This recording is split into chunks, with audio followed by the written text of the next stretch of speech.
అదే RTV app వార్తల్ని క్షణాల్లో చదివే అవకాశం ఉంటుంది. ఒక న్యూస్ పేపర్, ఒక టెలివిజన్ ఛానల్ మీ చేతుల్లో ఎప్పుడూ ఉంటాయి. నమస్తే, నేను doctor Lahari Surapaneni, nutritionist and wellness consultant. ఈ మధ్య కాలంలో డయాబెటీస్ గురించి ఎక్కువగా వింటూ ఉన్నాము. డయాబెటీస్ లేదా ఎక్కువ బ్లడ్ గ్లూకోజ్ ఉండటం అనేది ఏజ్తో సంబంధం లేకుండా దాదాపు టీనేజ్ పిల్లల నుంచి కూడా స్టార్ట్ అయిపోతుంది. అండ్ ఒక్క ఏజ్ గ్రూప్ వాళ్ళకైతే ప్రీ డయాబెటీస్ అంటే డయాబెటీస్కి ముందు స్టేజ్ అనేది కూడా కొంచెం ఎక్కువగా చూస్తూ ఉన్నాము. ప్రీ డయాబెటీస్ నుంచి డయాబెటీస్కి కన్వర్ట్ అవ్వకుండా ఉండాలంటే కొన్ని రకాల జాగ్రత్తలు తీసుకున్నట్టయితే అది డయాబెటీస్ స్టేజ్కి వెళ్లకుండా మనం కంట్రోల్ చేసుకోవచ్చు. ప్రైమరీలీ డయట్లో మార్పులు చేసుకోవడము, అట్లాగే లైఫ్ స్టైల్లో మార్పులు చేసుకోవడం, రెండు జాగ్రత్తలు తీసుకున్నట్టయితేనే మనం ఈ ప్రీ డయాబెటీస్ కన్వర్ట్ అవ్వకుండా కంట్రోల్ చేయగలుగుతాము. డయట్లో జాగ్రత్తల విషయానికి వచ్చేటప్పటికి ఎంతసేపు ఈ ప్రీ డయాబెటీస్ కానీ డయాబెటీస్ కానీ ఏం తినకూడదు అనే దాని మీద ఎక్కువ ఫోకస్ చేస్తారు తప్ప ఏం తినాలి అనేది ఎక్కువ ఆలోచించారు. ఎంతసేపు స్వీట్స్ తినకూడదు, రైస్ తినకూడదు, లేకపోతే గ్రెయిన్స్ తినకూడదు, ఇట్లాంటివన్నీ ఎక్కువ అనుకుని ఫోకస్ చేస్తూ ఉంటారు. సో దాని బదులు మనం ఏం తీసుకుంటే ఆర్ ఎటువంటి ఫుడ్స్ తింటే మన బ్లడ్ గ్లూకోజ్ బెటర్గా కంట్రోల్ అవుతుంది అనేది చూద్దాం. ముందుగా అన్నిటికంటే బెస్ట్ ఫుడ్ ఏంటంటే ఫైబర్ ఎక్కువ ఉండేటువంటి ఆహారం తీసుకున్నట్టయితే బ్లడ్ గ్లూకోజ్ని చాలా ఈజీగా కంట్రోల్లో ఉంచుకోవచ్చు. ఎటువంటి మీల్ అయినా సరే, అంటే బ్రేక్ఫాస్ట్ నుంచి స్నాక్స్తో పాటు లంచ్ కానీ డిన్నర్ కానీ ఏ మీల్ తీసుకున్నా సరే దాంట్లో కనీసం కొంత భాగమైన ఫైబర్ ఉండేలాగా చూసుకున్నట్టయితే బ్లడ్ గ్లూకోజ్ కంట్రోల్ చేసుకోవడం ఈజీ అవుతుంది. సో ఫైబర్ అనేది ఎక్కడి నుంచి వస్తుంది? ఫైబర్ అనగానే చాలామంది అంటే సలాడ్ తినాలా అనుకుంటూ ఉంటారు. కేవలం వెజిటబుల్స్ నుంచి మాత్రమే కాదండి, ఫైబర్ అనేది ప్లాంట్ బేస్డ్ సోర్సెస్ చాలా వాటి నుంచి వస్తుంది. బట్ వెజిటబుల్స్ అనేవి తేలిగ్గా ఎక్కువ క్వాంటిటీలో తీసుకోగలుగుతాము, అట్లాగే క్యాలరీస్ కూడా కంట్రోల్డ్గా ఉంటాయి. కాబట్టి వెజిటబుల్స్ నుంచి వచ్చేటువంటి ఫైబర్తో మనకి బెనిఫిట్ అనేది మ్యాక్సిమం ఉంటుంది. సో బ్రేక్ఫాస్ట్ విషయానికి వస్తే ఎగ్జాంపుల్ ఎటువంటి ఫైబర్ ఇంక్లూడ్ చేసుకోవచ్చు అంటే ఎంతో కొంత స్టీమ్డ్ వెజిటబుల్స్ కానీ, లేదంటే పచ్చి క్యారెట్, కీరా లాంటివి కొంత మనం బ్రేక్ఫాస్ట్ స్టార్ట్ చేసే ముందు దాంతో కనుక స్టార్ట్ చేసినట్టయితే డెఫినెట్గా బ్లడ్ గ్లూకోజ్ అనేది కంట్రోల్లో ఉంటుంది.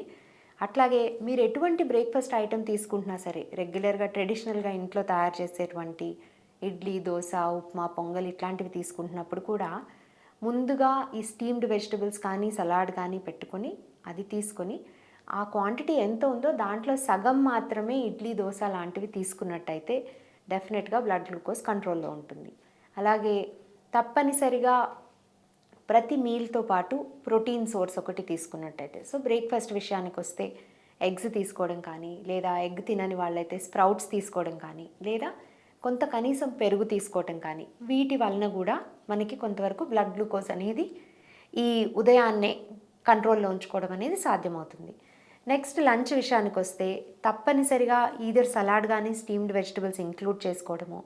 ఒకవేళ అది కుదరదు అనుకుంటే కనుక మనం గ్రెయిన్ పోర్షన్ ఎంతైతే తీసుకుంటున్నామో, గ్రెయిన్స్ అంటే మన అన్నం కానీ, గోధుమలు కానీ, అంటే గోధుమ రొట్టెలు కానీ, మిల్లెట్స్ కానీ, మిల్లెట్స్లో కూడా రకరకాలు ఉంటాయి కదా, కొర్రలు, జొన్నలు, సజ్జలు ఇట్లాంటివి ఏది తీసుకున్నా సరే వాటి క్వాంటిటీ కంటే కనీసం 2 రెట్లు మనం కూరగాయలు తీసుకున్నట్టయితే, కూరగాయలు అంటే అది కూర ఫామ్లో అవ్వచ్చు, సలాడ్ ఫామ్లో అవ్వచ్చు, లేదంటే కొంత కట్ చేసినవి రైతాలాగా అంటే పెరుగులో యాడ్ చేసుకునే రైతా ఫామ్లో అవ్వచ్చు.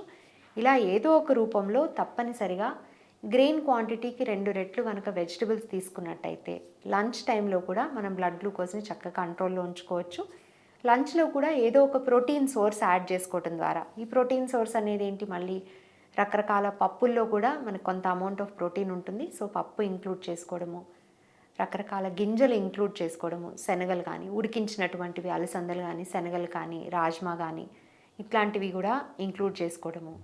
అండ్ ఒకవేళ అది కాదు, ప్రతిరోజు అది తినలేము అనుకుంటే మీల్ మేకర్ లాంటివి, సోయా పన్నీర్ లాంటివి, నార్మల్ పన్నీర్, ఫ్రై చేసినటువంటివి క్రీమీగా వండినటువంటి కూరలు కాకుండా జస్ట్ ఈ పన్నీర్ పీసెస్ని కొంత మేబీ ఒక 1 or 2 డ్రాప్స్ ఆఫ్ ఆయిల్లో సాటే చేసుకొని తీసుకోవడం కానీ, సోయా పన్నీర్ని కూడా అలాగే కూరల్లో యాడ్ చేసుకోవడం, ఎటువంటి కూరగాయలు వండుతున్నా కానీ దాంట్లో సోయా పన్నీర్ కానీ పన్నీర్ పీసెస్ కానీ యాడ్ చేసుకోవటము.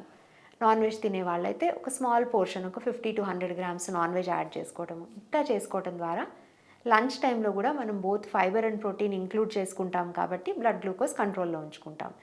సిమిలర్గా మనం డిన్నర్లో కూడా లంచ్లో ఎలా తీసుకుంటామో అలాగే తీసుకోవచ్చు.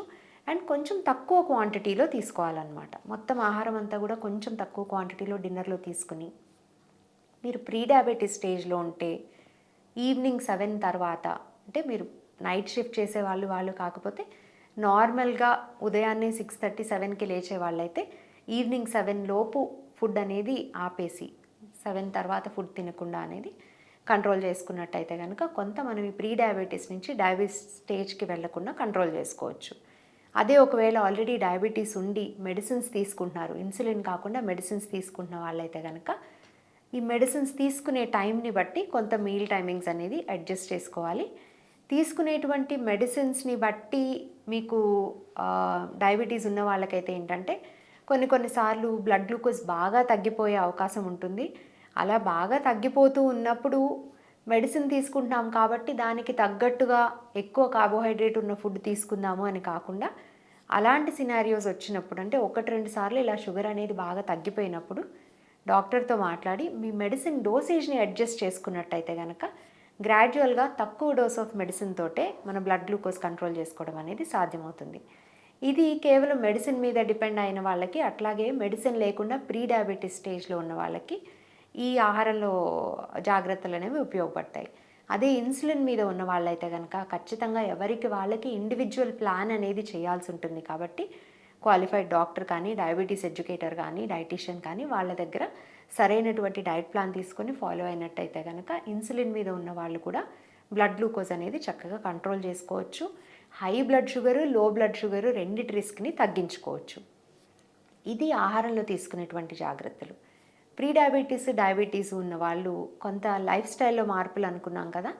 ముఖ్యంగా రోజులో ఎక్కువ భాగం పాటు మూమెంట్ ఉండేలాగా, అంటే కదలిక ఉండేలాగా, ఎంతసేపు ఎక్సర్సైజ్ చేయగలిగితే ఒక అరగంట గంట ఎక్సర్సైజ్ చేయగలిగితే చేద్దాము, లేకపోతే రోజంతా కూర్చునే ఉందాము అని కాకుండా ప్రతి మీల్కి ముందు ఒక 5 నిమిషాలు, మీల్ తీసుకున్న తర్వాత ఒక 10 నిమిషాలు కనుక మీరు నడవగలిగినట్టయితే మీ బ్లడ్ గ్లూకోజ్ ఇంకా చక్కగా కంట్రోల్ అవుతుంది.